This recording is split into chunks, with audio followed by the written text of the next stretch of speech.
कोई सवाल पूछ सकते हैं। मेरा नाम आकांक्षा है। मैं अभी वर्किंग हूँ एज HR मैनेजर नोएडा में। वर्किंग हूँ नटराज कंपनी में। 4 साल का एक्सपीरियंस है और जस्ट चाचा के साथ first time I just came here. कैसा लगा आपको?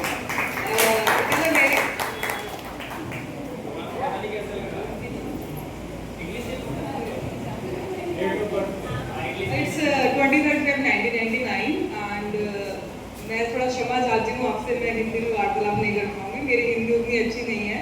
But I am just trying to say कि it's a very great opportunity to collect someone from Saini community. मेरे पर्सपेक्टिव थोड़े डिफरेंट हो सकते हैं आपकी कम्युनिटी से, बिकॉज मैं थोड़ा बाहर निकल गई हूँ, या फिर मेरी एजुकेशन वो नहीं है जो होनी चाहिए। I have some different perspective. अगर आपकी कम्युनिटी में आपका नहीं मिल रहा है, in a different community someone else for you, so वो नेक्स्ट जनरेशन जो आती है वो पर्सपेक्टिव को डुअल करके आती है। So it's about growth for the your society, not for your particular community. हम एक कम्युनिटी को ना लेके पूरा देश की बात करें तो it is much more better to us, क्योंकि हम लोग ये प्यारी सैनी चौधरीज में ही अटके रह जाते हैं। I have a thought like this, मतलब ये किसी को मैं रिजिडिटी से नहीं बोल रही हूँ, ये मेरे थॉट्स हैं। Thank you for saying time.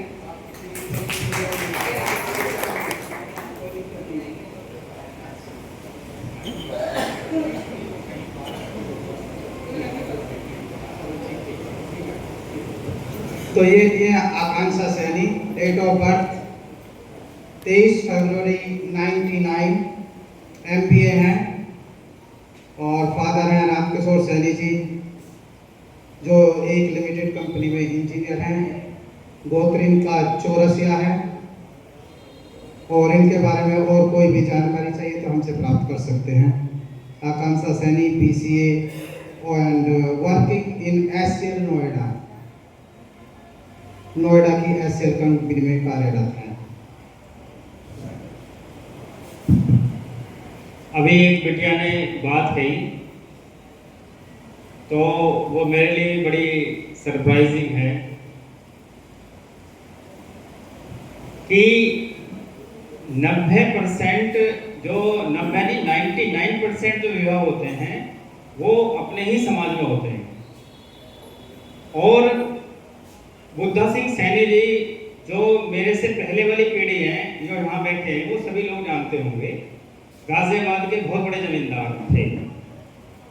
उनके जो पोते हैं उनकी लगभग 1,000 गज में गाजियाबाद में बस अड्डा, 1,000 गज में कोठियां हैं। बस अड्डा पूरा उनकी जमीनों में बना है, आप समझिए। आज स्थिति केवल 1-2 की तो अच्छी है, बाकी नहीं है बढ़िया, क्योंकि खेती के अलावा कोई काम तो उनका अनुभव नहीं था, तो उतना वो मेंटेन नहीं कर पाए। उनके परिवार में एक सज्जन ने इंटरकास्ट मैरिज की, मुकेश सैनी जी के भाई ने। मुकेश सैनी एडवोकेट हैं, उनकी भी 2 बेटियां हैं और उनके पास तो खैर 100 बीघे का चक हरियाणा में रोहतक में भी आया। उनकी वाइफ अकेली थी अपने मदर फादर के, बाकी भाइयों की स्थिति उतनी अच्छी नहीं। तो मैंने उनसे जिक्र किया कि आपने इंटरकास्ट आज से 25 साल 30 साल पहले की शादी, तो क्या उसके फायदे हुए और क्या नुकसान हुए। मैं समझता हूँ सभी के लोगों के जीवन में कोई ना कोई ऐसा एग्जाम्पल होता है, अन्य समाजों के भी होते हैं, सेलिब्रिटीज के भी होते हैं।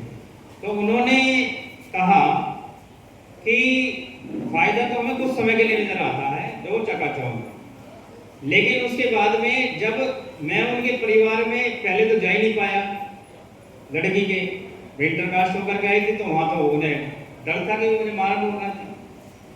बाद में जब कनेक्टिविटी हुई तो मुझे ऐसे देखते थे जैसे कि जो दूसरे गृह से आया हूं। और ऐसे ही जो हमारी वाइफ है, बहने, सासू, ताऊ, जो भी परिवार के लोग इकट्ठे होते हैं चचेरे में मेरे, तो उनमें मेरी वाइफ को कुछ अलग नजरिए से देखा जाता था, अलग आइडेंटिटी की तरह, मतलब वो मिलनसार स्वभाव नहीं होता। तो ये जो प्रोज और कॉन्स हैं, है ना, ये कब पता चलते हैं जब हम झेलते हैं उसे।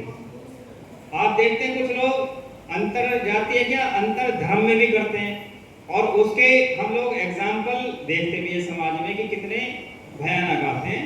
और बिटिया का जो सामाजिक कवच है वो उसका मायका है। ये उसको कब पता चलता है? जब उसके जीवन में शादी के बाद चुनौतियां होती हैं। गृहस्थ को सबसे बड़ा तप कहा है, 4 आश्रम और 16 संस्कार है हमारे। तो 4 आश्रम में जो गृहस्थ का जो जीवन है, दाम्पत्य जीवन, वो सबसे कठिन है।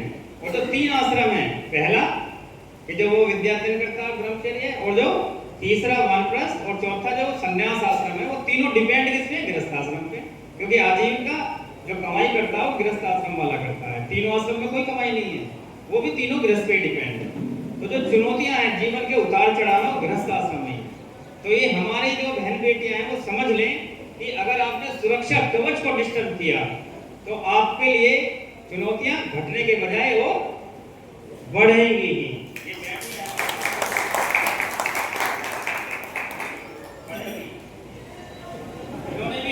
ये बात कहना चाहिए।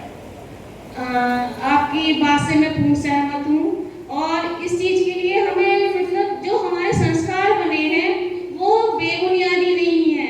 कृपया सभी इस चीज को हमें बड़े गहनता से स्वीकार करना चाहिए कि जितने भी हमारे संस्कार हैं वो पूरे परिवार की सुरक्षा के लिए और उसके भविष्य के लिए बहुत ही सुमंगल है।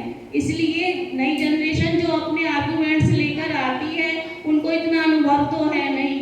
तो इस चीज़ के लिए मैं भी आपकी बात से बहुत मतलब सहमत हूँ, और आगे इस चीज़ की कोई इस तरीके से कोई बात ना करे, उन चीज़ों को अवहेलना की जाए, वो ज़्यादा बेटर है। बस मैं यही। धन्यवाद बहन जी आपका। देखिए हमें थोड़ा दिमाग रखना पड़ेगा। हाँ,